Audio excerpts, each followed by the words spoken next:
Hi friends, welcome to SEO skills and మన వంటిల్లు.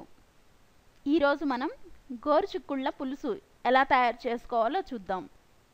మనకి కావలసిన పదార్థాలు: గోరుచిక్కుళ్ళు పావు కేజీ, ఎండుమిర్చి 3, వెల్లుల్లి రెబ్బలు 2, టమోటోలు 2, ఉల్లిగడ్డ 1, ఆయిల్ 3 టేబుల్ స్పూన్స్, సాల్ట్ రుచికి సరిపడా, చింతపండు చిన్న నిమ్మపండు అంతా, కారం 1 టేబుల్ స్పూన్, పసుపు 1/2 టేబుల్ స్పూన్, కరివేపాకు 2 రెబ్బలు.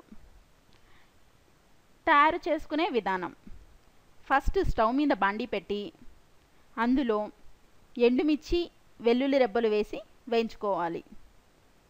అవి వేగిన తర్వాత పోపు దినుసులు కూడా యాడ్ చేసుకుందాము. తర్వాత 2 మినిట్స్ ఉంచి ఆనియన్స్ ముక్కలు కూడా వేసుకొని బాగా కలుపుకొని వేయించుకోవాలి. బాగా సిమ్లో పెట్టి వేయించుకోవాలి. అవి బాగా ఫ్రై అవ్వాలి.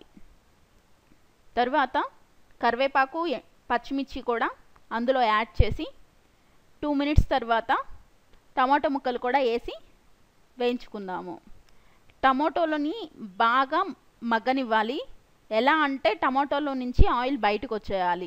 అలా మగ్గిన తర్వాత గోరుచిక్కుళ్ళని వేసి కలిపేసుకోవాలి. నేను గోరుచిక్కుళ్ళు పచ్చివే యాడ్ చేసేస్తున్నాను, ఇవి ఉడకబెట్టలేదు. కానీ దీన్ని కర్రీ అవ్వడానికి కొంచెం టైం పడుతుంది. మీకు ఇలా కాకుండా తొందరగా అయిపోవాలి అనుకుంటే పక్కన స్టవ్ మీద మీరు గోరుచిక్కుళ్ళు ఉడకపెట్టుకొని యాడ్ చేసుకోవచ్చు. ఉడకబెట్టేటప్పుడు కంపల్సరీ సాల్ట్ వేసి ఉడకబెట్టుకోండి. ఇలా వేసి టమాటో ముక్కలు ఇవి 2 బాగా కలిసేటట్టు బాగా కలపాలి. తర్వాత కొంచెం సాల్ట్ యాడ్ చేసుకొని ఒక 5 మినిట్స్ తర్వాత కారం, పసుపు కూడా వేసుకొని బాగా కలుపుకోవాలి. అలా 2 సెకండ్స్ కలిపిన తర్వాత చింతపండు పులుసు పోసి బాగా కలుపుకోవాలి. అది బాగా కలిసేంత వరకు కలిపి పైన మూత పెట్టేసేయాలి. మూత పెట్టిన తర్వాత ఒక 10 మినిట్స్ అలాగే బాయిల్ కానివ్వాలి సిమ్లో పెట్టి.